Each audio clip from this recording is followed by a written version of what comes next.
नमस्कार। प्रसंगों में आप सभी का स्वागत है। प्रसंगों में हम आज बात करेंगे दो मध्य प्रदेश में अर्चना तिवारी, सोनम कुशवाहा के बाद में अर्चना तिवारी बहुत सुर्खियों में आई हुई है। वहीं बात करेंगे अमित शाह की, अमित शाह के त्यागपत्र की। तो शुरुआत करते हैं मध्य प्रदेश से। मध्य प्रदेश में पिछले 7 अगस्त से अर्चना तिवारी का नाम सोशल मीडिया पे, टीवी चैनल्स पे, न्यूज़पेपर्स पे और विभिन्न सरकारी एजेंसियों पे, इन्वेस्टिगेशन एजेंसियों पर काफ़ी चर्चाओं में, सुर्खियों में है। शायद आपको भी पता होगा कि अर्चना तिवारी का मामला क्या है। अर्चना तिवारी इंदौर में पढ़ाई करती है, एलएलबी के साथ में जुडिशरी में कंपटीशन टेस्ट की तैयारी भी कर रही है। राखी का पर्व था, मूल रूप से रहने वाली है कटनी जिले की। कटनी जाने के लिए 7 अगस्त को वो इंदौर से निकली थी, लेकिन वो कटनी नहीं पहुंची। सबसे बड़ी बात तो यह है कि उसने जिस प्रकार से अपना एक ड्रामा ही उसको कहा जा सकता है, ड्रामा जो रचा, उसको लेकर के लोगों को सस्पेंस में डाल दिया। यहाँ तक कि मध्य प्रदेश के मुख्यमंत्री डॉक्टर मोहन यादव ने भी अर्चना तिवारी को प्रदेश में और प्रदेश के बाहर भी जितनी जरूरत हो सके उतनी शीघ्रता से उसको ढूंढने की तैयारी करने के सरकारी एजेंसियों को निर्देश भी दिए और सरकारी एजेंसी जुट भी गई जांच में। लेकिन खोदा पहाड़ निकली चुहिया। इसमें सबसे बड़ी दो बातें ये निकली कि एक तो उसके परिवार वाले ही इस मामले को छुपाते रहे कि आखिर में उसके गुम होने का, जो गुम होने का नाटक था, उसका क्या असली राज था। दूसरी बात है कि अर्चना ने भी एक बार तो नर्मदा नदी के पास में उसके कुछ सामान मिले। जिस ट्रेन से वो गई थी उस ट्रेन में भी उसका सामान मिला। उससे ऐसा लगा कि वो पता नहीं किस संकट में होगी, तो सामान दूसरी जगह मिला तो कई तरह के दिमाग में ख्यालात आते हैं।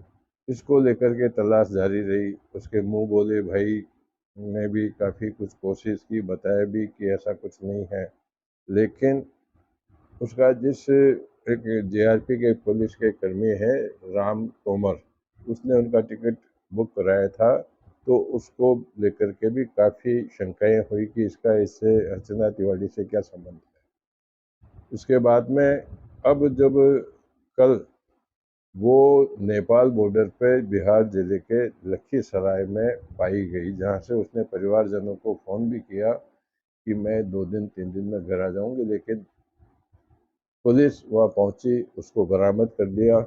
और जब आज प्रारंभिक पूछताछ सामने आई तो उसमें यह पाया गया कि वह, इसके परिवारजन उसकी शादी एक पटवारी के साथ करना चाह रही थी, जिसको लेकर के वो नाराज थी। और इतनी सी बात को लेकर के इतना बड़ा एक चर्चा का मामला हो गया। सरकार भी परेशान हुई, एजेंसियां भी परेशान हुई। हालांकि अभी भी मूल रूप से क्या सच्चाई है, ये शंका का कारण बना हुआ, जिसको लेकर के इन्वेस्टिगेशन अभी भी जारी है। रेलवे के जो जीआरपी के पुलिस अधीक्षक है, उन्होंने रामू तोमर, जिस पुलिस कांस्टेबल को संदिग्ध माना जाता है, उसको क्लीन चिट दे दी, उसका कोई। लेकिन अब दो लोग उसके एक संदिग्धता में आ गए। एक तो सारांश नाम का युवक है, जो बताया जाता है कि हरदा से उसके साथ में ट्रेन में बैठा और उसके साथ में ट्रेन के दौरान दोस्ती हुई, लेकिन उसका कोई प्रेम प्रसंग नहीं था। इसके साथ में तेजेंद्र सिंह एक कैब चालक है। बताया जाता है कि वो इसका हमराज था। जब भी अर्चना तिवारी कहीं बाहर जाती तो यही कैब चालक तेजेंद्र सिंह इसका चालक बन के चलता था। कुल मिलाकर कहने की गर्ज ये है कि अभी भी, हालांकि गुत्थी सुलझ तो गई है, लेकिन किस हद तक ये पहुंची है, आगे जाकर के ये किस ओर करवट बदलेगी, यह अभी नहीं कहा जा सकता। लेकिन अभी तक जो लेटेस्ट अपडेट्स हैं उसके अंदर केवल मात्र यह बताया जा रहा है कि इसकी जबरन शादी करने के चक्कर में वो घर वालों को छोड़ करके, और अब वो नेपाल क्यों जाना चाहती थी, अभी तो ये प्रश्न भी है कि नेपाल क्यों जाना चाहती थी। घर पर विरोध कर सकती थी, लेकिन अब कुछ भी नहीं कहा जा सकता जब तक कि पूर्ण रूप से इसका इन्वेस्टिगेशन सामने नहीं आ जाता है। दूसरी बात करते हैं लोकसभा में हंगामे की। लोकसभा में गृह मंत्री अमित शाह ने 3 विधेयक रखे, जिसमें मुख्य रूप से जो विधेयक है वो राजनीतिक क्षेत्र में जुड़े हुए, चाहे प्रधानमंत्री हो, मुख्यमंत्री हो, मंत्री हो, विधायक हो, सांसद हो, उनके लिए एक विधेयक लाई है कि जिसके अंदर कोई बड़े आरोप में कोई ऐसा राजनेता जो संवैधानिक पद के ऊपर बैठा हुआ हो, वो अगर उसको सजा सुनाई जाती है, 30 दिन तक वो गिरफ्तार रहता है, तो उसको अपने आप या तो इस्तीफा दे देना चाहिए 30 दिन के बाद में, या उसको अपने आप को 31वें दिन अब पद से पदमुक्त मान दिया जाना चाहिए। इसको लेकर के काफ़ी कुछ हंगामा हुआ। 3 बिल पेश किए।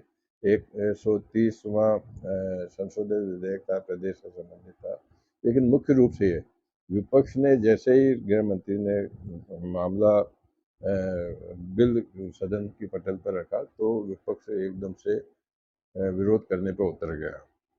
और वेणुगोपाल हैं जो कांग्रेस के बड़े नेता, उन्होंने तो आरोप लगाया कि गृह मंत्री जी, जब आप गुजरात के अंदर गृह मंत्री हुआ करते थे, तब आप पर भी आरोप लगा था, तब आपने इस्तीफा क्यों नहीं दिया? तो उन्होंने कहा कि नहीं, आरोप लगने के साथ में ही मैंने इस्तीफा दे दिया था, लेकिन मेरे को, और मैंने जब तक मैं आरोपों से मुक्त नहीं हुआ, जब तक मैंने कोई संवैधानिक पद स्वीकार नहीं किया।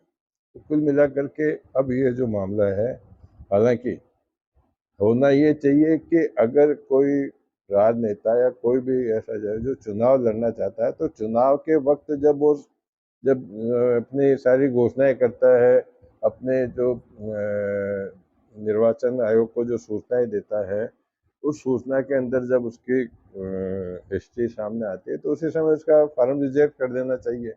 क्यों भाई साहब आप उस समय पे उनको तो लड़ने के लिए देते हो?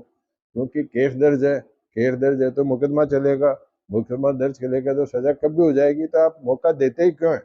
आप जब वो अपना निर्वाचन फार्म भर रहा है, तो अपनी उम्मीदवारी का फार्म भर रहा है, तो उसी समय आप उसको रिजेक्ट कर दीजिए ना, झमेला खत्म हो जाए ना फिर। लेकिन अब इसको लेकर के पक्ष और विपक्ष दोनों आमने सामने हैं। देखने अब हालांकि गृह मंत्री ने ये भी कह दिया कि भाई अगर आप कहें तो इसको जेपीसी में भेज दिए जाते हैं, जो पार्लियामेंट कमेटी की ज्वाइंट समिति होती है, जो बिल पे विचार करते हैं, उसको भेज देते हैं, वो जो उसकी सिफारिश होगी उसके। लेकिन विपक्ष अभी भी इस बात पर अड़ा हुआ है। तो कुल मिला करके आज के 2 प्रसंग थे जो मैंने आपके सामने रखे। कल फिर किसी नए प्रसंग के साथ में आपके सामने उपस्थित होंगे। तब तक के लिए नमस्कार।